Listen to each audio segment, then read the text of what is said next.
Welcome, future doctors, to another episode of the Future Minority Doctor podcast with Dr. Zulma and Marina, where we bring you conversations to empower and inspire you to contribute to your community and the world by becoming a doctor. Welcome back, Future Minority Doctors. Thanks for joining us for this episode where we are going to talk to you about volunteer activities, and specifically how to make sure that the hours you spend volunteering are quality hours that will make a positive impact on your application to medical school. If you are planning to apply to medical school in the next few years, you need to understand the importance of volunteering. In order to get into medical school, you have to show that you are a compassionate, caring, altruistic person by doing some volunteer work. After all, medicine is a very humanistic profession, and if you don't show that you're truly committed to helping other people, your chances of getting in are unfortunately low. And none of you want low chances of getting into medical school, right? Thinking back to your years in college, Dr. Zulma, what were some of the volunteer activities that you did?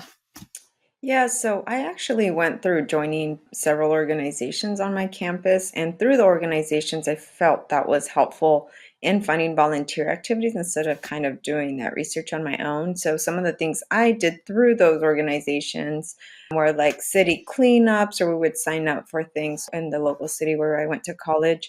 Also tutoring kids as well. These were elementary aged kids. And we would also set up activities for fundraisers, not only for our organizations, but for other organizations that did good for society and the world. And also volunteered doing shadowing as well of some doctors and some medical professionals. What about you, Dr. Marina?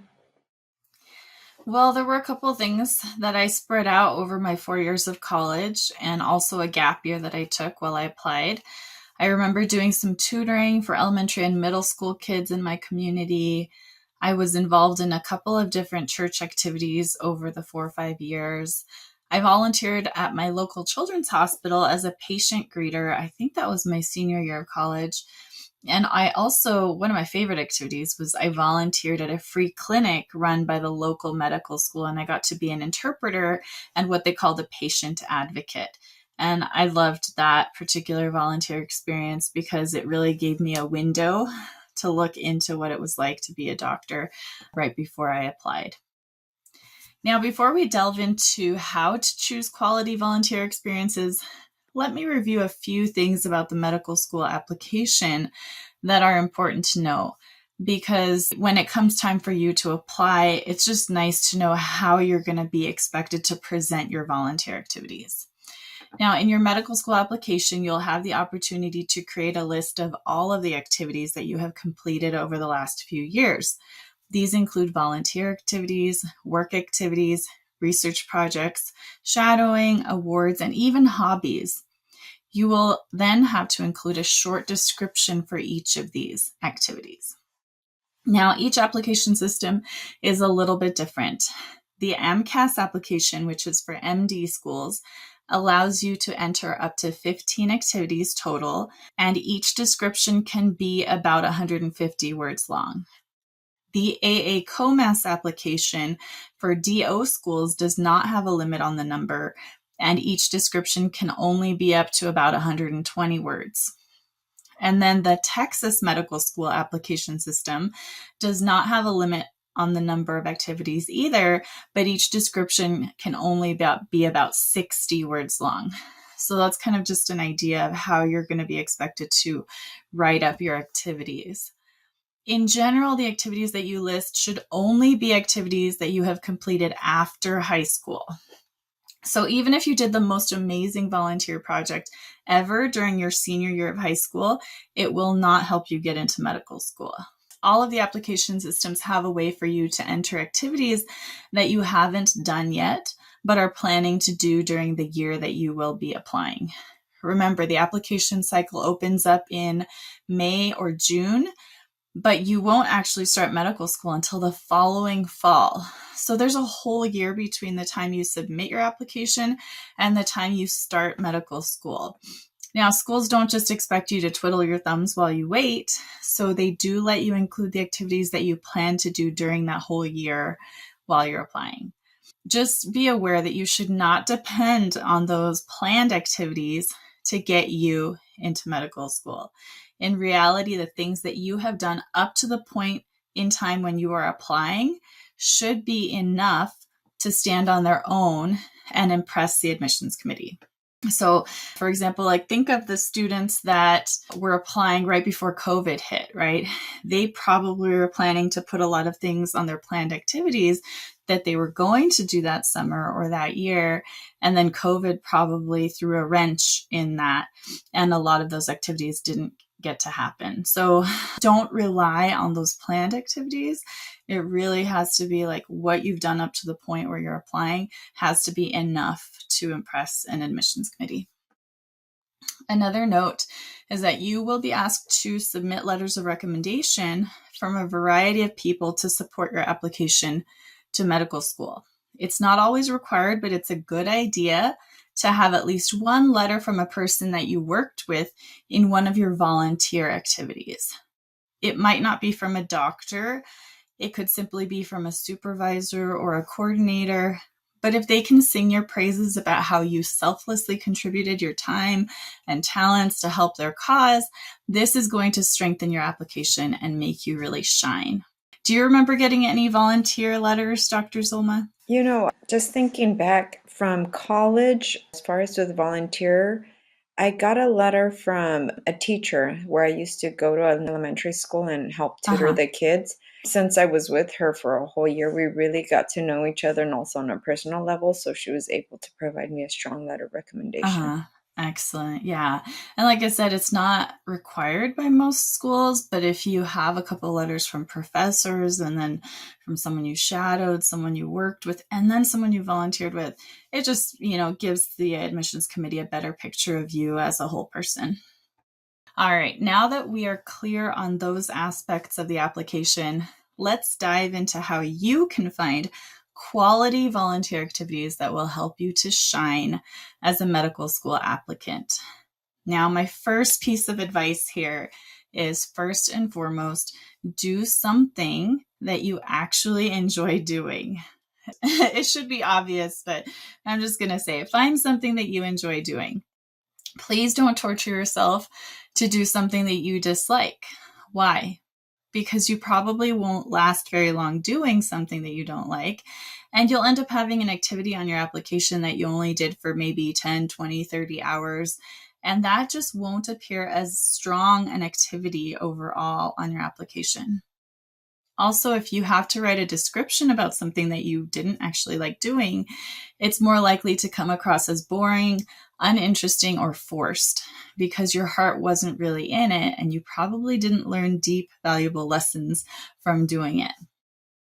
Also, don't plan on getting a good letter of recommendation from a supervisor who saw you grudgingly doing whatever activity it was. It's just not a good idea. Even if you spent, 100 hours, but your heart really wasn't in it, people can tell. So that's not going to be a strong letter. What was your favorite volunteer activity when you were in college, Dr. Zulma? Yeah, I think I had two because they were in different parts of my pre-application time to medical school. One was while I was actually doing undergrad. What I shared previously is working with the elementary aged kids, and these were kids who were learning the English language. So for me, I could relate a lot to the kids. So it felt like I was giving back to them. I was giving back to my former self, right? So helping them with reading, math, and so forth. And then the other activity came, I took a couple years in between applying to medical school and then from graduating from undergrad, which some of students might have heard, but it's called Flying Samaritans. So I was with them over a year, and it was once a month we would go down to Tecate, so we'd cross the border, and I would do the translating for ophthalmologists that were doing cataract surgeries. I felt very involved there with the community because I was very engaged with everything that was going on because I knew the language. But that was so much fun, and I created such great relationships with the people that would go there. Hmm. Yeah, what an amazing opportunity. And that it wasn't just volunteer work, but it was medical volunteer work. So Mhm. that's pretty cool. We'll talk about that a little bit later. Did you end up getting a letter of recommendation from that activity, Dr. Z? From the teacher, I did. From Flying Samaritans, I could have because I developed such a strong relationship with the organizer of it and one of the ophthalmologists. But I think I was fortunate enough that I had a job during that time that gave me very, very strong letter of recommendation since it was Hmm. also within the healthcare setting. So, but Gotcha. it would have been Yeah. a great option. I just had already enough, but I could Uh-huh. have gone to them definitely. Yeah. Yeah, that's fine. But it's a good place to be in to have more than enough letters Yes. rather than too few. Yes, correct. Mhm. So, my second piece of advice when it comes to choosing volunteer activities is to choose some activities that show a medium to long term commitment. So, what do I mean by this? If you volunteer for a beach cleanup or a homeless shelter clothing drive once or twice, that's only going to show up on your application as something that you did for about 10, 15, maybe 20 hours. That's okay, but that's not that impressive. It shows that you gave up a day to do something nice. But does it show commitment? Does it really give you an opportunity to learn and to grow? Does it show that you are really committed to helping a certain group or community over a period of time? Not so much, unfortunately. Don't get me wrong. If you have 15 activities listed and one or two of them are shorter volunteer activities because that's just how things worked out or those are just the opportunities you had, it'll still be fine. But you will need at least one activity that requires a lot more hours and a longer term commitment to really impress an admissions committee. As a rule of thumb, high quality volunteer activities that are more likely to impress are activities that are done over a few months to even a few years. For example, I've come up with a long list of things that I've seen applicants do and list on their application. Volunteer as a tutor to local school children, like Dr. Z and I did. Volunteer in a big brother or big sister, big sibling community program.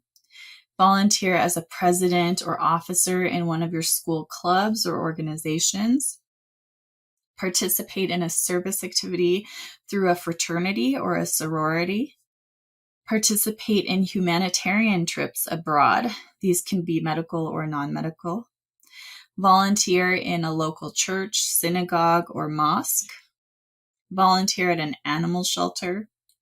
Participate in a clinic or a hospital volunteer program. Act as a volunteer interpreter at a free or a community clinic. Volunteer for a safety hotline. Organize a drive or fundraiser for a nonprofit organization. Organize or volunteer health fairs in your community. Do home visits for people at the end of life through a hospice program. Teach free dance, yoga, language, computer, or any other lessons to people in your community. Help tutor or mentor other college students in your community. So that's just a list of what I could think of that I've seen, but there's really no limit to what you can do as a volunteer activity. Every college and community will have different opportunities. If you live in a rural area, your opportunities might be more limited. If you live in a big city, you should have plenty of opportunities, but you'll have to choose those that are a best fit for you. Just remember to show some real commitment by sticking with something for at least a few months, even longer if possible. Was there anything in your volunteering, Dr. Z, that you did for at least a year? And if you did do something for that long, what did you learn from it? Yeah, I think most of my volunteering activities, it was more on the long term. So the tutoring with the kids, it's been such a long time, but it was maybe 1 to 2 years that I did that for. And then the Flying Samaritans, for sure, it was at least 2 years that I would help and committed myself to going once a month down to Uh-huh. Mexico. And just as you were mentioning your list, I also remembered that I also served as a board member for an undergrad organization as well. I think I Uh-huh. was like the treasurer or something like that. But I think what's such an important thing is what you actually learn from these volunteering activities. And In each of these activities, I learned something different. With the kids, for me, it was just learning how important it was to give back, and also just being a positive role model for these children was very important to me. And for them to know that there's other opportunities, given they were likely going to be first generation kids growing up, and hopefully they would go to college. And then for the Flying Samaritans, what I really learned from that was just seeing how people can come together, medical and non-medical, to really do something good for people who need it. And I mean, these patients that we would see would have otherwise had very poor vision if it weren't for these people that were literally just giving free time. And for me to see actual doctors, and now that I know that ophthalmologists, they make pretty good money. There are these doctors that were so committed to just coming in I mean, we were there from 8 a.m. until the evening, and they were just doing back-to-back surgeries. Like, for me, that was just amazing to see that how service is so important to help others as well. Yeah, that's amazing. That sounds like a wonderful opportunity. Your heart was really in it. You did it every month for 2 years. That's not a small commitment. So I'm sure that when you applied and listed that activity, you were able to really show that commitment to that community. And yeah, it's a significant sacrifice of time. If you were spending 10 hours each time times 24 months, that's 240 hours you got there. That's pretty impressive. Yeah. So, yeah, looking for something along those lines. Like I said, there's no limit to what you can do. Just find something that you enjoy doing where you can stay committed to it for at least a few months, ideally even longer. Yeah. And just how you referenced before, I think like you said, something that you enjoy, because it doesn't really feel like more work on you because you're enjoying it. And I mean, other than it also looks good for you to apply, but just enjoying it. And I always say passion speaks louder than words. So whether you're writing your personal statement, writing this component of volunteer, or you're interviewing, your passion in something will just outshine the actual conversation. So it's really important finding something that you really do enjoy. Definitely. Yeah. By the way, I feel like I shouldn't have to say this, but I will add this note just to be clear. Volunteer activities should ideally be for people other than your family or your friends. If you're doing something just to help your brother, raise money for a trip to France, or raise money for your own child's classroom, that is unlikely to be viewed as genuine altruism by an admissions committee. I rarely see that, but just in case you're tempted to list something like that, be careful. So my third piece of advice when it comes to choosing volunteer activities, make sure you have at least one clinical volunteer experience. So tutoring and food drives and clubs and religious activities, they all have their place in your life and in your service and application, but it is also really helpful to have at least one activity that is clinical. In other words, at least one activity where you have an opportunity to interact with patients and doctors in a clinic or a hospital setting. So Dr. Z mentioned her Flying Samaritans activity. She was working with ophthalmologists. She was seeing patients get cataract surgery. When I worked at a free clinic up in the Bay Area in California, it was run by the local medical school. I was interpreting for patients. I was seeing the interactions between patients and the doctor. I was helping connect them with resources. I was helping them figure out their medication lists. So again, that's a clinical volunteer activity. There are many possibilities when it comes to clinical volunteering. Some of the activities I already listed that would count specifically as clinical volunteer activities are going on a medical humanitarian trip abroad, participating in a clinic or a hospital volunteer program, being an interpreter, a volunteer scribe, or a patient advocate at a free or community clinic, and organizing or participating in health fairs. And there are others, but those are the most common ones that come to mind for me.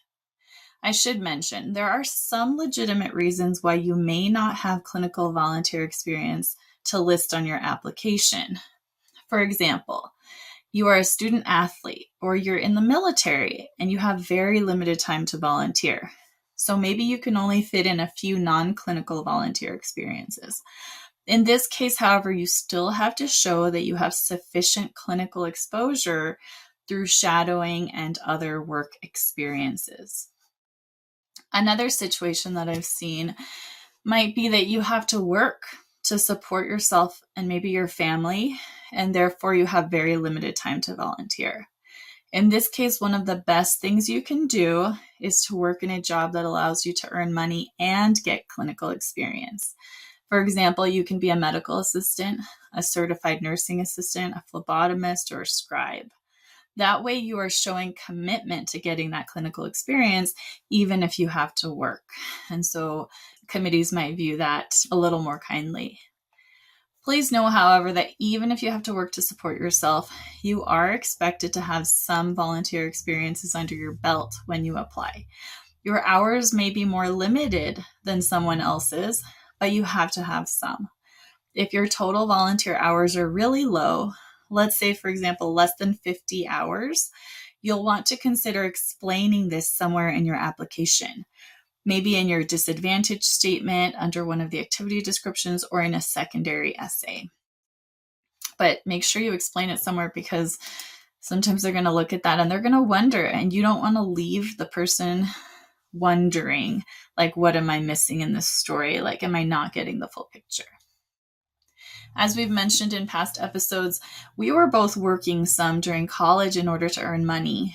Dr. Z, did you ever feel that having to work limited your opportunities to volunteer? Yeah, I think in the sense of especially ones that would require too much time, multiple times during the week, I obviously wouldn't be able to commit to those. But for this very reason, because I knew I had to work, I purposely try to find jobs that would give me similar experiences as volunteering, just like you mentioned earlier. However, I still did volunteer on the side, just as you said. So, for example, I was working, I think, about 30 hours a week doing running some healthcare programs that included a childhood obesity program. And I was going to school as well, completing some pre-med courses. So that's where I got into the Flying Samaritans, that I was able to commit for at least 2 years, but it was just once a month.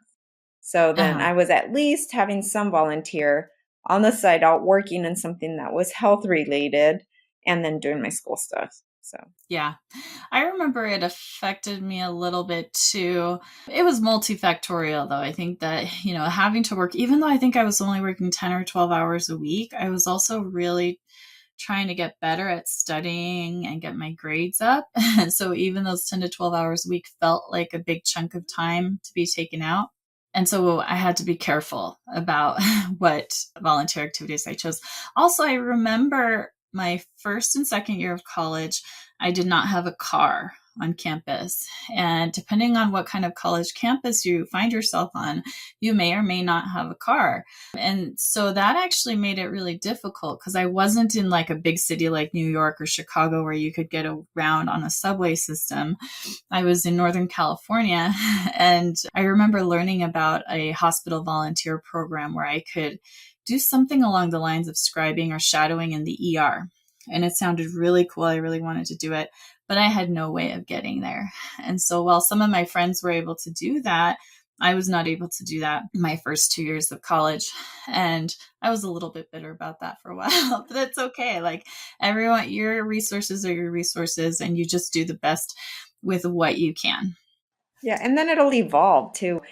I started my undergrad, I was only working about 10 to 12 hours. And then since I did a different path, non-traditional way of applying to medical school, it was afterwards where I was working more. But you find a way to commit because you're passionate about whatever volunteer opportunity you have, but also not to overextend yourself. So that way you're not failing in school, and then you're making ends meet. Exactly. Yeah. Yeah. All right. Moving on to my fourth piece of advice on choosing a volunteer activity or volunteer activities. Choose activities that align with your purpose. One of the things I don't like seeing on applications is a smattering of random, short-lived volunteer activities with no clear connection or purpose. The strongest applications, in my opinion, will have a few volunteer experiences that are connected to why the person wants to become a doctor. For example, if you tell me in your personal statement that you grew up in a community with poor access to healthcare and that you want to be a doctor in order to help address healthcare disparities in your community, I want to see volunteer activities on your application that show me that you are genuine, that show me that you're telling the truth. If you list your volunteer activities as a sorority, a pre-med club, and walking dogs for an animal shelter, well, that's not really consistent with that why that you told me about, right? I might question the honesty of your personal statement in that case. But if you list your volunteer activities as volunteering at a free clinic, organizing health fairs, and tutoring underprivileged kids, then I'm going to believe you. Then I believe that you really want to be a doctor for the reasons that you stated in your personal statement. So just be careful. Now, your personal statement might not be that. Maybe your passion is not underserved communities. Maybe your passion is really like science and research. But then I want to see activities, volunteer activities, and other things that are consistent with that purpose. So just make sure that when you're painting the whole picture of yourself on your application, you want to have activities that are consistent with the reason you're telling medical schools that you want to be a doctor. Now, it's okay for not every single volunteer experience to be tied to why you want to be a doctor. It's completely okay to be interested in or passionate about some things that have nothing to do with why you want to be a doctor. But you should have some volunteer activities that align with your overall purpose in pursuing a medical career. So with Dr. Z, the Flying Samaritans, I think we've talked about this before. Part of the reason you wanted to be a doctor was related to helping your community, helping the underserved, the same for me. And so the Flying Samaritans activity was very consistent with that purpose. The tutoring underprivileged kids in your community was consistent with that purpose. So, it sounds like you did a good job tying those together probably when it came time to apply. Yeah, and I do remember you even once, if you were interviewed, they do ask you about all of these things as well. So Uh-huh. again, as Dr. Marina said, you're describing yourself, and then with your listing of volunteer activities, you're showing here's proof of what I said earlier. And then Uh-huh. when you get to your interview, they're gonna touch base on those to see even more so if it's really, really true, because now they want to see your reactions, your facial expressions, like about Mm-hmm. that passion and that purpose. So, Yeah. And with the interviews, it's a great opportunity to tie in stories from your experiences. Like you could have said, oh, I remember one patient who was getting cataract surgery and they were just so grateful. And you can tell that story because you actually did it and you liked doing it, right? All right. Last but not least, last bit of advice on finding volunteer activities. Find a good balance between academics and volunteering. I've known many students who get so involved in every club and community event that they don't set aside enough time to study, and unfortunately, their grades suffer. Remember that your GPA will also be an important factor in getting into medical school. You can have 5,000 hours of volunteer work listed on your application, but if your GPA or MCAT is too low, you won't even get an interview. I think I struggled with that some in college and even in medical school. There were times when I would much rather be attending a club meeting or helping to organize an event than do my organic chemistry problem set or study biochemistry. I fell into this trap of sometimes spending too much time on stuff that was more fun and not enough time on stuff that wasn't, like studying. What about you, Dr. Z? Did you struggle with this balance at all? yeah, I think it was mostly in my first 2 years of college. I think Uh-huh. that's where my GPA took the hardest hit. And then the academics as well. Had a lot of volunteer activities and all these things that I was doing, but the scale went too far on that end. So, but it was Mm-hmm. part of just learning as well. So, came then after that, after my third and fourth year, definitely my GPA reflected that I figured out what I was supposed to be doing and Mm-hmm. setting those boundaries of, okay, I need to do volunteer, I need to work, and I need to do priority is I need to make sure my school grades are good. So I need to make sure that's priority and then fit the other stuff into that. Yeah. Now, I should mention also, I've seen some students on the other end of the spectrum where they have straight A's, but, then you ask like, well, what have you been doing for volunteer activities? And it's like, nothing. I don't have time for that because they're cramming in so many classes and they're doing really well. But it has to be a balance. Everyone will have a different balance that's right for them. Some people learn faster than others and can ace a test with minimal studying, whereas other people need to spend lots and lots of hours studying to get decent grades. Just figure out what you need to do to stay balanced and then stick to it. We don't want you having to retake classes or to do a post-bac program simply because you spent too much time doing extracurricular activities like volunteering. Please learn from our mistakes and find a good balance for yourself so that you can become that doctor that you dream of becoming. Okay, I hope all of this helps you to find volunteer activities that will help you to impress those admissions committees when it comes time for you to apply. One last thing before we finish up. I know many of you might still be wondering this when it comes to volunteering. How many volunteer hours should you aim for? How many hours is ideal? A general rule of thumb is to aim for at least 100 hours in order to be competitive. However, the fact is that the strongest applicants out there may have many hundreds of hours of volunteering. At the same time, there will be some people who get into medical school who only have 80 hours. There is no magic formula. There's no secret checklist. In the big scheme of things, the number of hours you volunteer in and of itself will not make you a strong applicant. What you do, your commitment to it, how it aligns with your purpose, and what you learn from the experience is all important. It's really the big picture that matters more than the number of hours. So don't stress too much. Go out and do your best. And to summarize, here are our 5 main tips on finding quality volunteer experiences. Find things that you enjoy doing. Show a medium to long-term commitment. Make sure you have at least one clinical volunteer experience.